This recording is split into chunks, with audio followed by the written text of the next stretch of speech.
Hello friends, welcome back to my channel চেখে দেখো। আশা করি তোমরা সবাই ভগবানের আশীর্বাদে ভীষণ ভীষণ ভালো আছো। আমিও কিন্তু খুব খুব ভালো আছি তোমাদের ভালোবাসা আর তোমাদের আশীর্বাদে। আমি শতাব্দী চলে এসেছি আজকের আবারও ভেন্ডির বা ঢ্যাঁড়সের একটা একেবারে নতুনত্ব স্বাদের ইউনিক স্টাইল রেসিপি তোমাদের সঙ্গে শেয়ার করার জন্য। আমার সব সময় টার্গেট থাকে তোমাদেরকে একটু নতুনত্ব ধরনের রেসিপিগুলো শেয়ার করে নেওয়ার। আর ভেন্ডির বা ঢ্যাঁড়সের নানা রকমের রেসিপি তোমাদের সঙ্গে আগেই শেয়ার করে নিয়েছি, তো আজকের আবারও চলে এসেছি একদম নতুন স্বাদের একটা রেসিপি শেয়ার করার জন্য। টাইটেল আর থাম্বনেল দেখে তো বুঝেই গেছো আজকের কি বানাবো, তাহলে চলো ঝটপট বলে দিই দেরি না করে। আর হ্যাঁ, আজকের ভিডিওটা কিন্তু স্কিপ না করে পুরোটা দেখার অনুরোধ রইল, কারণ ভিডিওটা যেহেতু একেবারে ইউনিক, আমি স্টেপ বাই স্টেপ তোমাদের সঙ্গে শেয়ার করে নেব। যদি তোমরা ভিডিওটা স্কিপ করে যাও তাহলে অনেক কিছু স্টেপ স্কিপ করতে পারো, যার ফলে যখন তোমরা বাড়িতে রেসিপিটা ট্রাই করবে তোমাদের প্রবলেম হতে পারে। তাহলে চলো ঝটপট বলে দিই দেরি না করে। আজকের আমি বানাবো ঢ্যাঁড়স বাহার বা বাহারি ঢ্যাঁড়স। ঢ্যাঁড়স বাহার বা বাহারি ঢ্যাঁড়স বানানোর জন্য আমি এখানে ঢ্যাঁড়স তো নিয়েছি, ঢ্যাঁড়সগুলোকে দুভাগ করে কেটে নিয়েছি, সেটা ঢ্যাঁড়সের লেন্থ অনুযায়ী তোমরা কেটে নেবে, খুব বেশি বড় করার দরকার নেই। নিয়েছি আলুগুলোকে একটু সরু সরু করে লম্বা লম্বা করে এইভাবে কেটে নিয়েছি বেশ কিছুটা পরিমাণ পেঁয়াজ কুচিটা একটু বেশি লাগবে।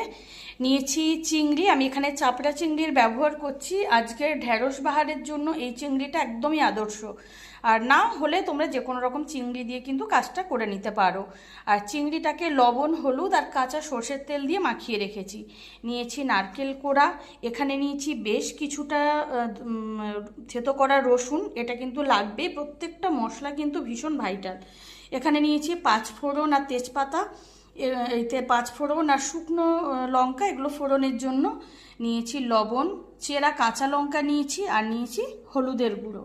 তো সবার প্রথমে আমি আলুর মধ্যে দিয়ে দেবো কিছুটা হলুদের গুঁড়ো, কারণ আমি যখনই কোনো রান্নার আলু ভাজি তখন কিন্তু একটুখানি হলুদের গুঁড়ো দিয়ে দিই, তাতে কিন্তু দেখতে খুব সুন্দর লাগে। তো আলুটাতে হলুদের গুঁড়ো মাখিয়ে নিচ্ছি, আর সমস্ত মশলা মোটামুটি রেডি। তো এখন সোজা চলে যাব বন্ধুরা রান্নাতে। কড়াইতে দিয়ে দেবো অবশ্যই সরষের তেল, কারণ রান্নাটা কিন্তু সরষের তেলেই করতে হবে। তেলটাকে প্রথমে খুব ভালো মতো ধোঁয়া ওঠা গরম করে নেব। তো তেলটা কিন্তু এখন খুব ভালো মতো গরম হয়ে গেছে। এখন আমি সবার প্রথমে হলুদ মাখানো আলুগুলোকে তেলের মধ্যে দিয়ে আলুগুলোকে কিন্তু খুব ভালো করে ভেজে নেব। মানে কড়া করে খুব বেশি ভাজবো না, কিন্তু আলুগুলোকে এতটাই ভালো করে ভেজে নিতে হবে যাতে, কারণ ঢ্যাঁড়সের তরকারি করলে আমাদের খুব একটা জল দিতে লাগে না। এবার সেটা কিন্তু যেহেতু আলু দিয়ে বানাচ্ছি, সেক্ষেত্রে কিন্তু আলুর উপরেও অনেকটা ডিপেন্ড করে, আলুটা কতটা ভালো বা কত তাড়াতাড়ি সেদ্ধ হবে তার উপরে ডিপেন্ড করে। তো সবার প্রথমে আলুটাকে আমি ভালো করে ঢাকা চাপা দিয়ে ভেজে নিচ্ছি। তো কড়াইটাকে আমি উপর থেকে ভালো করে ঢেকে দিলাম। আর এই রান্নাটাতে কিন্তু একটা কথা খেয়াল রাখতে হবে বন্ধুরা, ঢ্যাঁড়সের সঙ্গে গোলমরিচের গুঁড়োটা কিন্তু বা বাটা ভীষণ ভালোভাবে যায় ঠিকই, কিন্তু এই রান্নার ক্ষেত্রে কিন্তু কোনো রকম কোনো গোলমরিচের গুঁড়ো ব্যবহার করা চলবে না। আর যেহেতু এখন মনসুন চলছে বা বর্ষাকাল চলছে, আমি বেশ কিছু মনসুন স্পেশাল রেসিপি তোমাদের সঙ্গে শেয়ার করতে থাকবো। বন্ধুরা আলুগুলোকে কিন্তু আমি খুব ভালো করে ঢাকা চাপা দিয়ে খুব সুন্দর করে ভেজে নিয়েছি, সেটা দেখতেই পাচ্ছ, যাতে আলুটা অন্তত খুব তাড়াতাড়ি সেদ্ধ হয়ে যায়। তো এখন আলুগুলোকে আমি তেল থেকে তুলে নেব, যতটা সম্ভব এইভাবে তেল ঝরিয়ে তুলে নিচ্ছি। সমস্ত ভাজা আলু তুলে নিয়েছি তেল থেকে। এখন এই তেলেই দিয়ে দেব ঢ্যাঁড়সগুলোকে সবার প্রথমে একটু ভেজে নেব, অবশ্যই সেটা মিডিয়াম টু হাই ফ্লেমে অল্টারনেট করে করে। ঢ্যাঁড়সের যে একটা হরহরে জিনিস, সেইটা কাটিয়ে নেওয়া পর্যন্ত কিন্তু ঢ্যাঁড়সটাকে ভেজে নিতে হবে, সে কারণে আঁচটা কিন্তু আমি ফুল ফ্লেমে রাখলাম।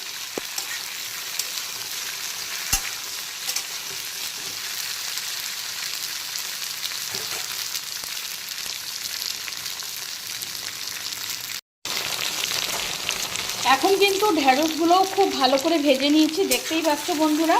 আঁচটা কিন্তু আমি সব সময় মিডিয়াম টু হাই ফ্লেমে অল্টারনেট করে রেখেছিলাম, ম্যাক্সিমাম সময় হাই ফ্লেমেই রেখেছিলাম। তার ফলে কী হয়েছে, ঢ্যাঁড়সের থেকে কোনো জল বেরোনোর সুযোগ পাইনি, আর তাই ঢেঁড়সের যে হরহরে জিনিসটা সেটা কিন্তু সঙ্গে সঙ্গে শুকিয়ে গেছে। এখন ঢেঁড়সগুলোকেও আমি তেল থেকে এইভাবে যতটা সম্ভব তেল থেকে ছেঁকে তুলে নেব।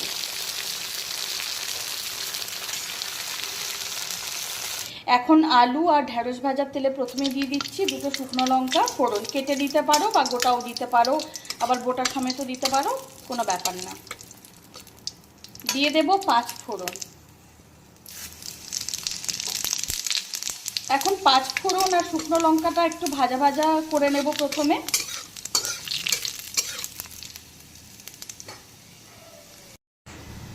এখন কিন্তু শুকনো লঙ্কা আর 5 ফোড়নটা ভাজা ভাজা হয়ে গেছে। এখন সবার প্রথমে দিয়ে দেব পেঁয়াজ কুচি।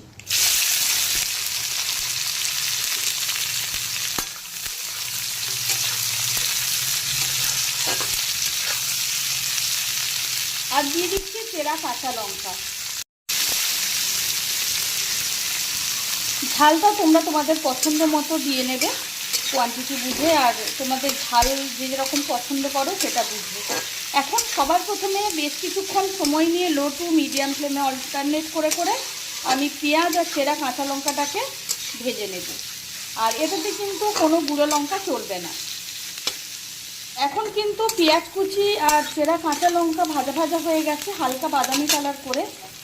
দিয়ে দিচ্ছি থেতো করা রসুন। এখন রসুনগুলোকেও ভালো করে ভাজা ভাজা করে নেব, যাতে রসুনের কাঁচা গন্ধটা একদম চলে যায়।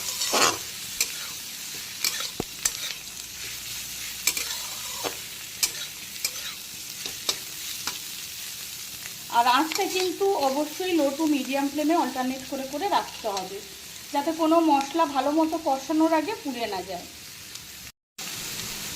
তো থেতো করা রসুনগুলো দেওয়ার পরে আবারও 2-3 মিনিট সময় নিয়ে রসুনগুলোকে ভাজা ভাজা করে নিলাম। এখন দিয়ে দেব কোরানো নারকেল।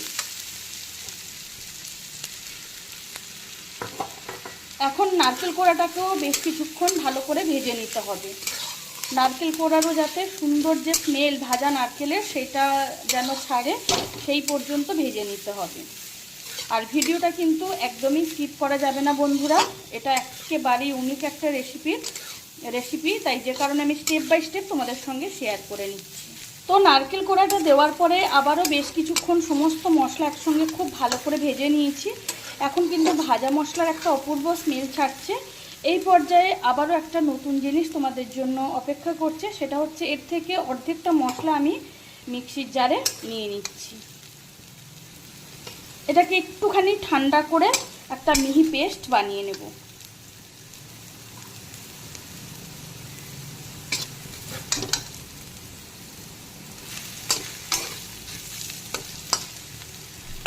আর এই মশলাটার মধ্যে কড়াইতে এখন দিয়ে দেব লবণ, হলুদ আর কাঁচা সরষের তেল মাখানো চিংড়ি।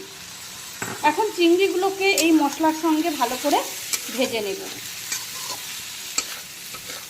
আর যতক্ষণে চিংড়িটা ভাজা ভাজা হচ্ছে তার মাঝখানে আমি ভাজা মশলার একটা মিহি পেস্ট রেডি করে নিচ্ছি।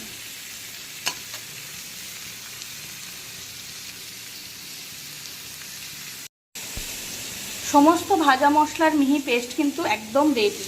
আর এদিকে চিংড়িটাও কিন্তু ভাজা ভাজা হয়ে গেছে, দেখতেই পাচ্ছ খুব সুন্দর করে ভাজা ভাজা হয়ে গেছে।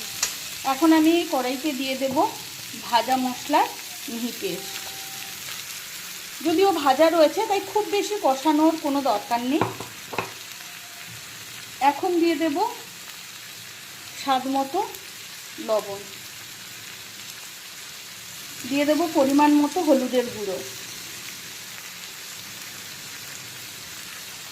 আর দিয়ে দেব টেস্টের জন্য চিনি, তবে খুব সামান্য পরিমাণ, কারণ পেঁয়াজের একটা মিষ্টি ভাব রয়েছে। আর নারকেলটা যদি মিষ্টি হয় তাহলে কিন্তু মিষ্টি খুব একটা লাগে না, কিন্তু যেহেতু ঢেঁড়স বাহার বা বাহারি ঢেঁড়স বানাচ্ছি সেক্ষেত্রে একটুখানি মিষ্টি স্বাদটা থাকা খুব জরুরি। তো এখন মশলাটাকে আবারও 2 থেকে 3 মিনিট সময় নিয়ে একটুখানি কষিয়ে নেব লো টু। ভাজা মশলার মিহি পেস্টটা দেওয়ার পরে আবারও 2-3 মিনিট সময় নিয়ে পুরো মশলাটাকে কষিয়ে নিলাম।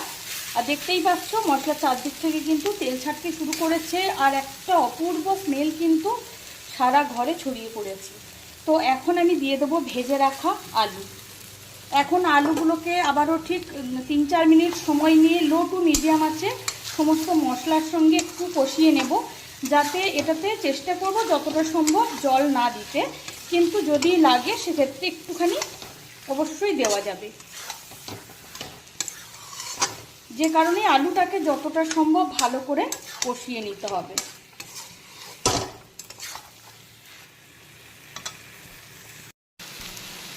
এখন আবারও প্রায় 3-4 মিনিট সময় নিয়ে আলুগুলোকে সমস্ত মশলার সঙ্গে খুব ভালো করে কষিয়ে নিয়েছি। এখন দিয়ে দেবো আমি সামান্য পরিমাণ জল, মানে ভাজা মশলার পেস্টটা মিক্সির জারে যেটুকু লেগে আছে সেটাই আমি সামান্য জলে গুলে দিয়ে দিলাম।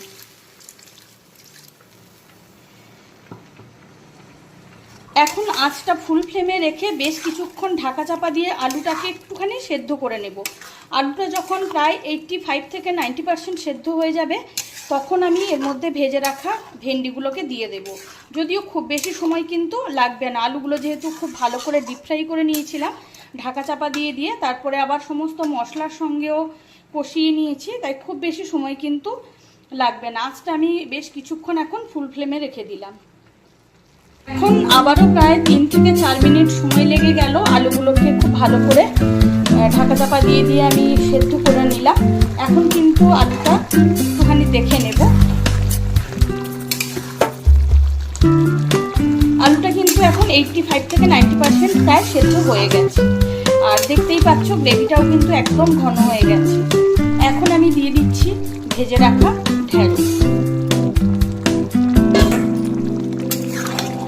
এখন আবারও 3-4 মিনিট সময় নিয়ে বাকি রান্নাটা করে নিতে হবে, যাতে ঢেঁড়সের মধ্যে সমস্ত মশলার ফ্লেভার, চিংড়ির ফ্লেভার, নারকেল বা যা কিছু রয়েছে সব কিছুর ফ্লেভারটা যাতে খুব ভালো মতো ঢোকে। আর দেখতেই পাচ্ছ বন্ধুরা, জলের পরিমাণটা একদমই অল্প দিতে হবে, যাতে করে আলুটা সেদ্ধ হতে হতে জল পুরোপুরি টেনে যায় বা শুকিয়ে যায়। আর দেখতেই পাচ্ছ জল কিন্তু আর সেভাবে নেই, সব কিছু খুব ভালো করে মিক্সড করে নিচ্ছি। এখন আবারও কিছুক্ষণ ঢাকা চাপা দিয়ে বাকি রান্নাটা করে নেব, আর কিন্তু এতে কোনো রকম কোনো জল দেব না। ঢেঁড়সের যেটুকু সেদ্ধ হতে বাকি আছে সেটা যদি আমরা ঢাকা চাপা দিয়ে করি তাহলে কিন্তু খুব সুন্দরভাবে সব কিছু সমস্ত মশলার ফ্লেভারটা ভেন্ডির মধ্যে ঢুকবে আর খুব সুন্দরভাবে সেদ্ধও হয়ে যাবে। আঁচটা কিন্তু আমি এখন মিডিয়াম ফ্লেমে রাখলাম, এখনই আমি হাই ফ্লেম করব না, যাতে ভেন্ডির থেকেও কিছুটা পরিমাণ জল বেরোয়। বন্ধুরা এখন আবারও প্রায় 3-4 মিনিট সময় নিয়ে মিডিয়াম ফ্লেমে ভেজে রাখা ভেন্ডিগুলো দেওয়ার পরে ঢাকা চাপা দিয়ে আমি রান্নাটা করে নিয়েছি। তো এখন ঢাকনাটা খুলে দেখে নেব ভেন্ডিটা সেদ্ধ হয়ে গেছে কিনা। আর দেখতেই পাচ্ছ বন্ধুরা, আঁচটা কিন্তু আমি মিডিয়াম ফ্লেমে রেখেছিলাম, তার ফলে কিন্তু ভেন্ডির থেকেও আবারও কিছুটা জল বেরিয়ে গেছে। আর দেখেই কিন্তু বোঝা যাচ্ছে, তরকারি দেখলেই বোঝা যায় ভেন্ডিটাও খুব সুন্দরভাবে সেদ্ধ হয়ে গেছে। আর অফ ক্যামেরাতেও বারবার করে আমি একটু নাড়াচাড়া করে দিচ্ছিলাম, যাতে তরকারিটা কোনোভাবে নিচের দিক থেকে পুড়ে না যায়, সে কারণে একটু নাড়াচাড়া করে দিচ্ছিলাম। তো এখন কিন্তু আর আঁচটা লো বা মিডিয়াম ফ্লেমে রাখবো না, এখন আঁচটা একদমই ফুল ফ্লেমে করে দেব, যাতে করে যেটুকু জল আছে সেটুকু একদম শুকিয়ে যায় আর তরকারিটা একদম ঝরঝরে হয়ে যায়। দেখতে পাচ্ছ একদম গ্রেভি হয়ে গেছে আর খুব সুন্দর একটা স্মেল ছাড়তে শুরু করেছে।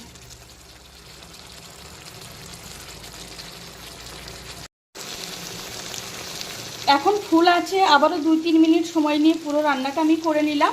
আর এখন কিন্তু একদম রান্নাটা পুরোপুরি কমপ্লিট, আর কিন্তু এক্সট্রা কোনো জল বেরোনোর কোনো চান্স নেই। আর যেটুকু যদিও রয়েছে সেটা কিন্তু আলু যেহেতু রয়েছে একদমই টেনে যাবে। আমার আজকে রান্নাটা একদম কমপ্লিট। ঢেঁড়স বাহার বা বাহারি ঢেঁড়স একদম কমপ্লিট। আঁচটা আমি এখন বন্ধ করে দিলাম। এখন একটা সার্ভিং বলে ঢেলে গরম গরম ধোঁয়া ওঠা ভাতের সঙ্গে সার্ভ করে দেব ঢেঁড়স বাহার বা বাহারি ঢেঁড়স। তাহলে বন্ধুরা, তোমাদের সঙ্গে আজকে ঢেঁড়সের একটা একেবারে ইউনিক স্টাইল রেসিপি তোমাদের সঙ্গে শেয়ার করে নিলাম। তোমাদের কেমন লাগলো সেটা কিন্তু অবশ্যই কমেন্ট করে জানাতে ভুলো না। আমার আজকের রেসিপি যদি ভালো লেগে থাকে তাহলে অবশ্যই লাইক কমেন্ট শেয়ার করো, চ্যানেলটিকে সাবস্ক্রাইব করে দিও আরও অনেক নতুন ভালো ইউনিক স্টাইল রান্নার রেসিপি পেতে। আর আমার আজকে রান্নার রেসিপিটা যদি তোমাদের ভালো লেগে থাকে তাহলে অবশ্যই এটা একবার বাড়িতে বানানোর অনুরোধ রইল, কারণ খেতে জাস্ট অনবদ্য হয়, যে কারণে তোমাদের সঙ্গে শেয়ার করে নেওয়া। আর এইভাবে ঢ্যাঁড়স বাহার বা বাহারি ঢ্যাঁড়স বানালে বর্ষার দুপুরও কিংবা রাত জাস্ট জমে যায়। আর এইভাবে ঢ্যাঁড়স বাহার বা বাহারি ঢ্যাঁড়স বানালে ভাত দিয়ে তো বটেই, ঘরোয়াভাবে আমরা রুটি কিংবা লুচি দিয়েও অনায়াসে খেতে পারি। খেতে খুব সুন্দর হয়, যে কারণে তোমাদের সঙ্গে আজকে শেয়ার করে নিলাম। আর আমার রান্নার চ্যানেলের সমস্ত আপডেট সবার প্রথম পেতে পাশে থাকা বেল আইকনটি অবশ্যই প্রেস করে দিও, তাতে করে আমি যখনই কোনো নতুন রান্নার ভিডিও আপলোড করব সবার প্রথম তোমরা নোটিফিকেশান পেয়ে যাও। ভালো থেকো, সুস্থ থেকো। আবারও কোনো নতুন ইউনিক স্টাইল রেসিপি নিয়ে খুব তাড়াতাড়ি তোমাদের সঙ্গে শেয়ার করে নেব। ততক্ষণ সবাই ভালো থেকো। আজকের মতো বিদায় নিচ্ছি, টাটা।